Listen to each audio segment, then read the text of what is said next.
Okay, so 5 tips or tricks to get you to lose weight or build muscle. So you tried the diets, keto, veganism, carnivore, 5-2, the 80-20 diet, the Ooga Booga diet. You know, there's millions of them, billions being created every day. So what do you do? And you've tried all the exercise routines, all the resistance, all of the hit, all of the cardio machines. You've been on treadmills for hours running. What do you do? So one of the first things that you can do is be organised with your routine. I've said in the previous video that you can be organised with your previous routine. So that could be, you know, doing the doing a plan, doing the meal prepping. You could do it on a Sunday night if you've got time there, or you could do the one a day, one every day method, where it's what you're having for dinner, make sure there's enough protein, enough fat, and some carbs as well. What are you doing, vegetables as well, and then cook twice the meal, and then you've got a meal for lunchtime the next day, and that's a really good way. For snacks, you can do macadamia nuts, you can do pork belly into cubes. That's a really good snack. And it's nutritious because you're getting fat soluble vitamins. A lot of people don't know that they exist in the meat, they just think it's fatty and bad. But you can get the fat soluble vitamins from that pork belly. That's vitamin A, K, D, E. So you get those from the meat, from the fat. They are helpful for your skin. Obviously, if you research those vitamins and how they play a big part in your health, yada yada, you will get to the health. You get to understand it. So doing that is a great thing. Next is so another snack could be even like protein bar if it's a last minute. But boiled eggs is good. Obviously you can get higher quality then the better. So that's a really good snack that you can eat. So you can do a lot of different things, different types of nuts.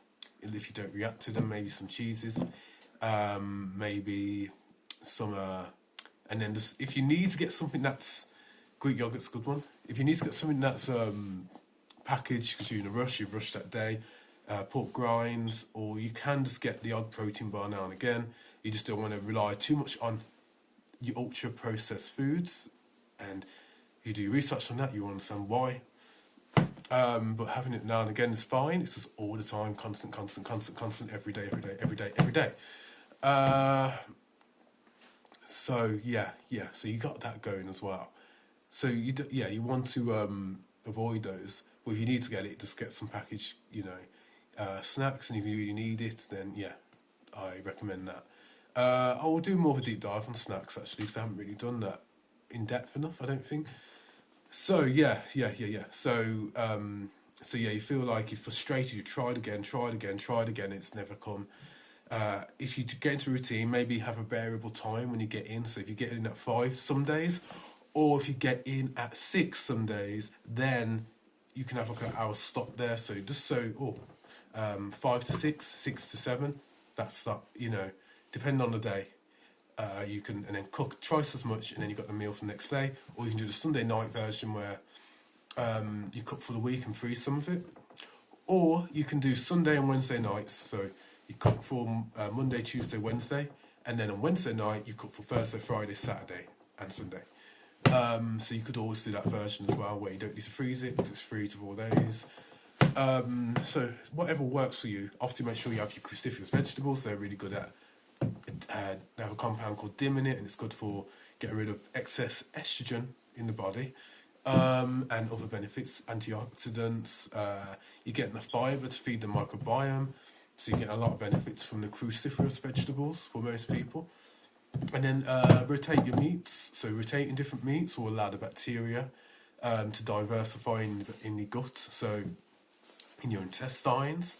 So having the same meat again and again will lead to a sensitivity to that meat, and therefore you'll react to it, and you would have to go from it and then slowly incorporate it back in by dosing it up over the week. So you don't want to get into that when you don't need to. So have a rotation of meats, have some organ meats like liver.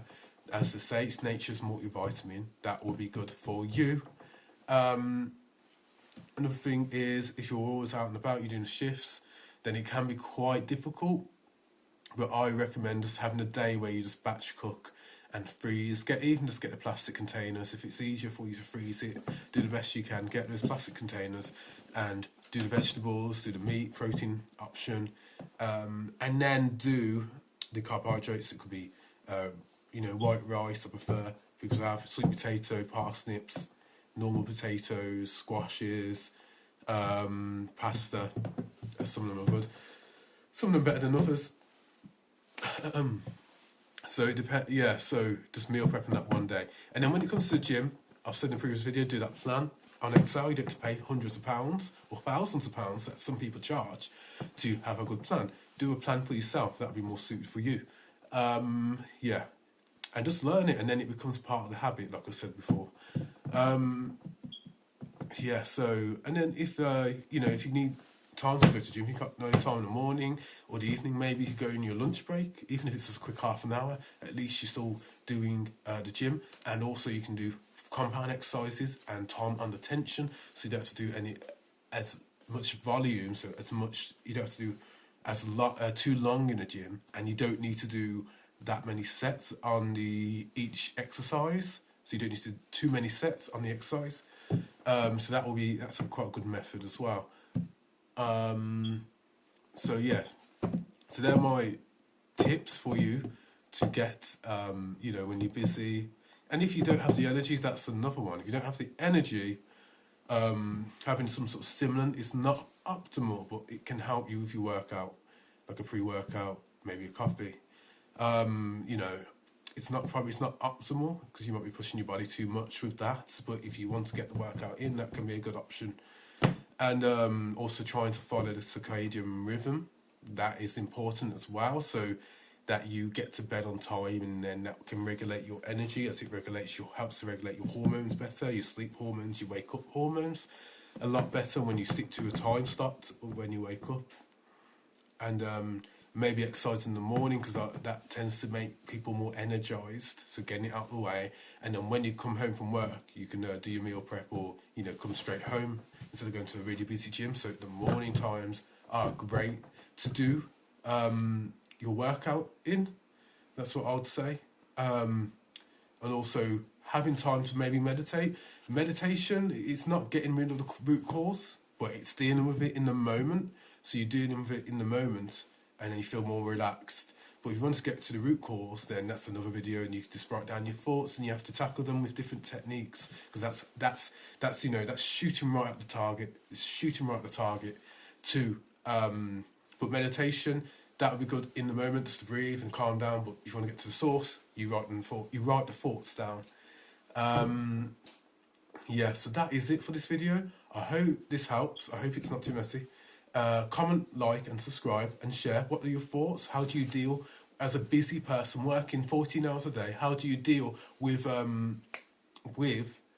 being stressed, or having the time to work out and meal prep and be healthy and stuff? How do you deal with that? Do you learn about health? What are your interests? Comment below. Thank you for watching, and I will see you soon.